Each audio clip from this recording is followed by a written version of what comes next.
Chapter 1 of the Cosmic Courtship. Read by Mira Williams. The Cosmic Courtship by Julian Hawthorne. Chapter 1. Miriam's Visitor. The 22nd of June of the year 2001 was Miriam Maine's birthday, her 21st. She and her father, Terence Maine, the billionaire contractor, had arranged to meet at the Long Island house for dinner. After an early breakfast, she kissed him goodbye. He went downtown to business, and she to her room to put on her traveling dress. A glorious day it was. When the tall girl stepped from the window of her room onto the balcony, the sun embraced her graceful figure as if it loved her. The perfume of flowers rose up like incense. 2 hummingbirds, busy with the morning glories, buzzed a welcome. The air was warm but exhilarating. She mounted to the wide parapet of the balcony and stood poised for a moment before starting on her journey. She was clad in a dove-colored suit of a tunic and trousers to the knee, fitting snugly but allowing freedom of movement. On her feet she wore a pair of sandals with appendages on the heel resembling the talaria of Greek myth ascribed to Iris and Mercury. But for the wings were substituted triangular projections of a pliable metal with a silvery sheen. Over her head was drawn a close-fitting cap, fastened securely under the chin and bearing wing-like excrescence similar to the footgear. A wide belt or girdle encircled her waist. It was formed of narrow vertical pieces connected together, and 4 buttons or small knobs appeared on the front of it, where they could be readily reached by either hand. In her right hand she carried a light staff. The art of personal flight was still a novelty at this period, though the principle of it had been known for several years. Only persons of sound physical and mental coordinations were apt to attempt it. Miriam had not only passed the government tests, but was considered an expert. With an upward swing of her arms, she leapt into the air. The drop to the pavement of the court below was some 50 feet, but she rose upward as if she had no weight, and continued her ascent until she hovered at a height of a couple of 1,000 feet above the far-extending city of New York. There she paused, gazing hither and thither at the magnificent prospect. From the Battery to Harlem, the surface of Manhattan Island was covered with handsome villas and mansions of white or tinted marble, standing each in an ample enclosure of green turf studded with trees and flower beds. Several miles to the south rose the superb turreted pile of the new Madison Square Garden, like a fairy palace of white marble set off with pinnacles and trimmings of gold. It was Terence Maine's crowning achievement and was still unfinished. The East and North rivers were spanned by between 300 and 400 bridges, lofty and wide, made of a metallic substance that glittered and shone in the sun. The beds of the rivers themselves were laid with white concrete, over which the water flowed blue and transparent. Northward, beyond the island, the city proper stretched for 40 miles, following the course of the Hudson, but extending westward over a breadth of 5 miles into New Jersey, the home of nearly 15 millions of people. From side to side and from end to end, no smoke fouled the clear air, and no sign of factories or of business traffic was visible. But the entire area had been excavated to a depth of 1,000 feet, and here, layer beneath layer, were housed the business activities of the metropolis. Miriam was not unfamiliar with these subterranean regions.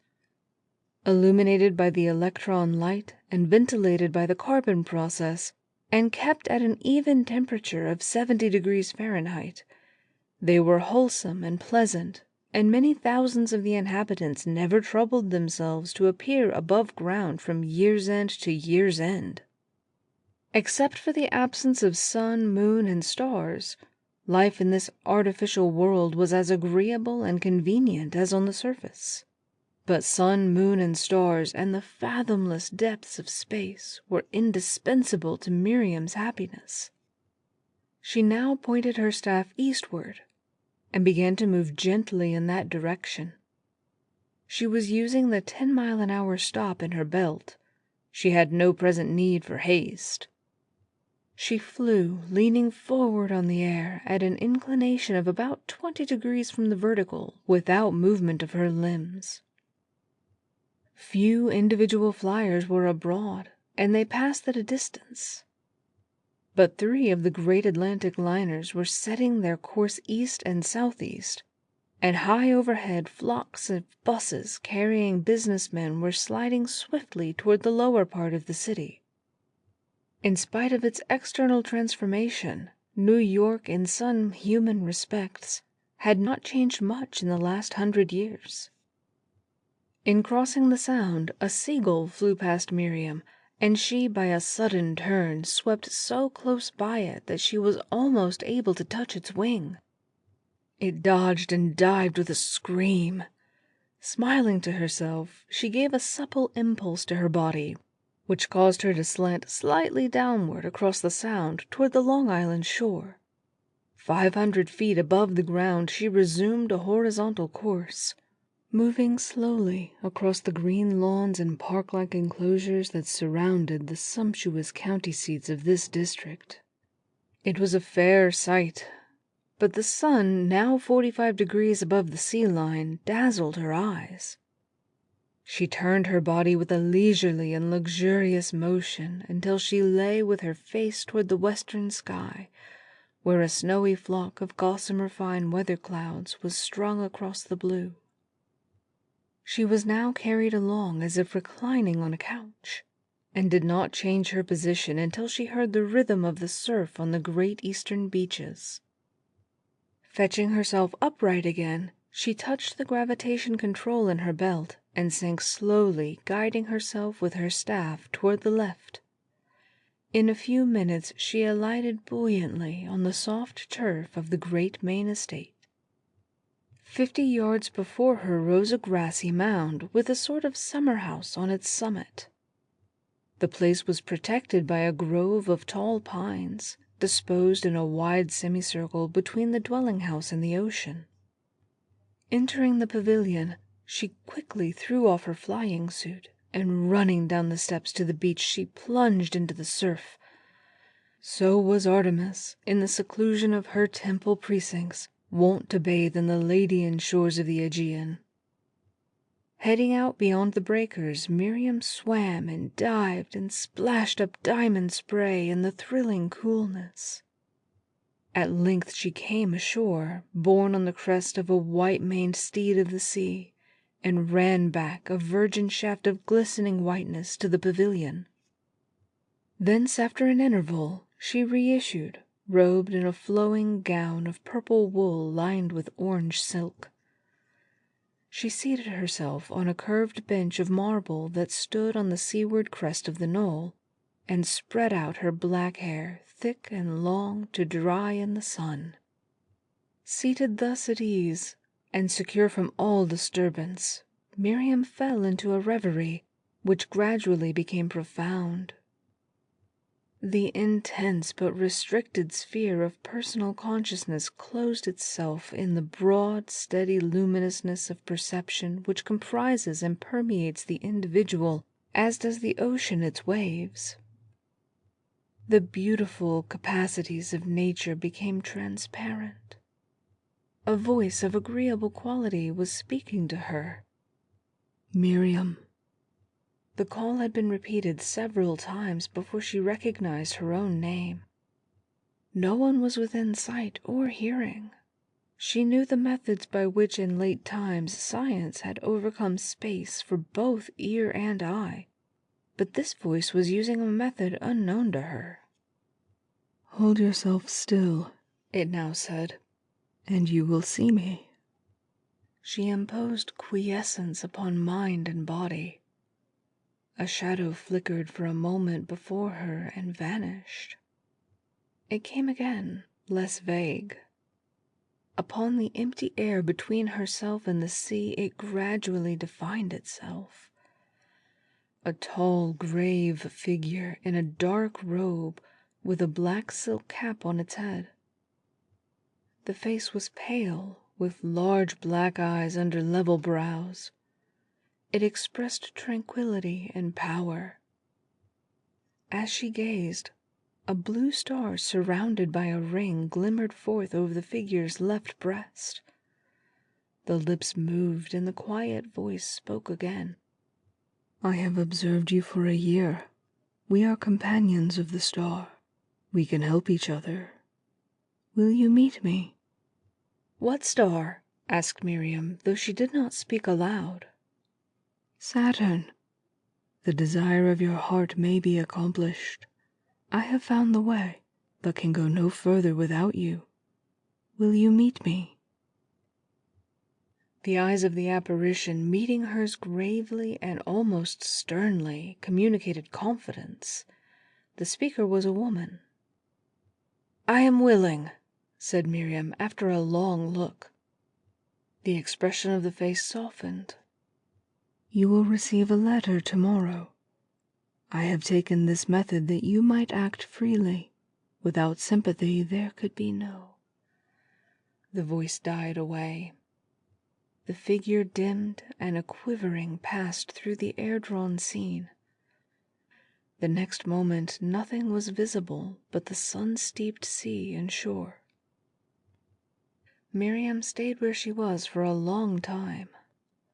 The influence had not been hypnotic, but had conveyed a strong sense of spiritual harmony and of enlightenment. She recognized the value of spontaneity. Knowledge was not acquisition, but revelation. Her visitor had understood her need. Miriam was a woman of her time. After acquiring political equality with man, the other sex had soon turned from political activities to science. Her more finely organized and fresher brain and her spiritual intuition opened her to realms of conquest over nature and methods of achieving it hitherto unimagined. The revolutionary investigations and discoveries of later years had been woman's work. Etheric heat, planetary motive power, electron light were gifts from woman's hand. She had divined the parallelism between material fact and spiritual truth. A lever so powerful began to make the rock of human ignorance stir in its bed. The birthday of the universal man seemed near. To Miriam, keeping abreast of progress, had come some time since the dream of actual interplanetary communication, not by interchange of signals merely, but by bodily transference from the Earth to other worlds of our system. She had never confided this ambition to any person, and her phantom visitor had been the first to divine it, for such had seemed to be her intimation. Her father, a man of a past age, never suspected it.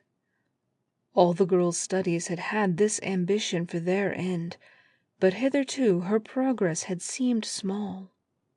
But today, for the first time, she could feel with a tremulous joy that her labor and self-discipline had fitted her for what was to come. A powerful hand had grasped hers, and a profound and fearless intelligence would direct her course. It was an added joy to know that her cooperation was needed even for her guide's masterful intelligence. The personal equation had begun to be recognized as the most important agency of man's rule over nature. It found its analogy in the interatomic force. By solving the true nature of the isolation which the personal equation implies, the way to its mastery was found to lie in the compensating attraction of innate sympathies. Proper use of this vital truth could result in achievements otherwise unattainable and seemingly miraculous. Miriam's mother, a lovely and intelligent woman, had died when the girl was 15. Her father, though a man of the old fashion, was in his way a genius of immense energy and ability. and the whole tide of his ardent Celtic nature flowed into love for his daughter. He had the insight to perceive that she must allow great freedom of choice and action in order to secure her best development.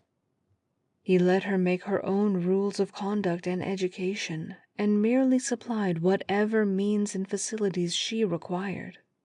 There was complete mutual love and confidence between them. She came and went, studied and played as she pleased, without supervision or question, and as she grew up the visible results were fully satisfactory. Her bodily strength and symmetry were united with supple grace.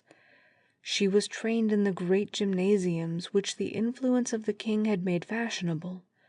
She was expert in fencing, swimming, running, and wrestling, and besides her aptness in flying was a consummate horsewoman. Terence Mayne never learned personal flight, and hardly liked to have his girl mix herself up with a lot of ducks and geese, as he put it. But he was always eager and proud to act as her cavalier on a ride, and they were often seen cantering down the long drive side by side, he with his bushy gray hair uncovered to the breeze, thumping up and down on his big hunter, she undulating easily beside him on her fine-limbed Arab. The vision of her beauty haunted the dreams of many an impassioned youth. But Miriam, though always kind and frank, drew back from male intimacies. She was wedded to science, and desired no human husband. Her father forbore to urge her. "A pretty gal is a good thing. Let 'em stay so as long as they will. The woman in 'em will have her say in the long run. Don't let us be meddlin'." This was his rejoinder to the suggestions of sympathetic friends. On her side, she recognized his cordial and sociable temperament, and never refused her cooperation in his great dinners and receptions. A queen-like presence, with her black hair and sea-gray eyes, moving through the glowing vistas of the great rooms. Side by side with her intellectual proclivities, there was in her a deep emotional quality, which found expression in forms of art, and which she used to give distinction to the plans and details of her father's social enterprises. But the greater part of her time was devoted to thoughts and effort far removed from such matters. These had for her a sort of sanctity, due to their exalted character. Science in that age had a spiritual soul which lifted it toward the religious level. The solution of her problems was connected with the future of mankind. It required courage to face even the provision of them. Transcendent moments visited her, mingled with a sentiment of profound personal humility. She was conscious at times of an appalling loneliness, chilling her to the fingertips with delicious terrors. But anon the warm blood flowed back to her heart, and she would rise and pace her chamber, crowned with the hope of being forever known and blessed as the giver to her race of unimagined benefits. Her spectral interview on the Long Island estate brought a new influence to her. The next morning at breakfast she found the most commonplace-looking letter imaginable beside her plate. The contents were as follows. "Dear Miriam, my laboratory is at 796th Street, near the river. Come at 3 o'clock any day. Pardon the abrupt way I presented myself yesterday. It was made possible by our Saturnian affiliations. I am still a little awkward about it. The interruption was caused by an accident to the coordination. I hope to fulfill your expectations. I am myself more than ever convinced that we shall achieve together something that will modify the course of human history. Sincerely yours, Mary Faust."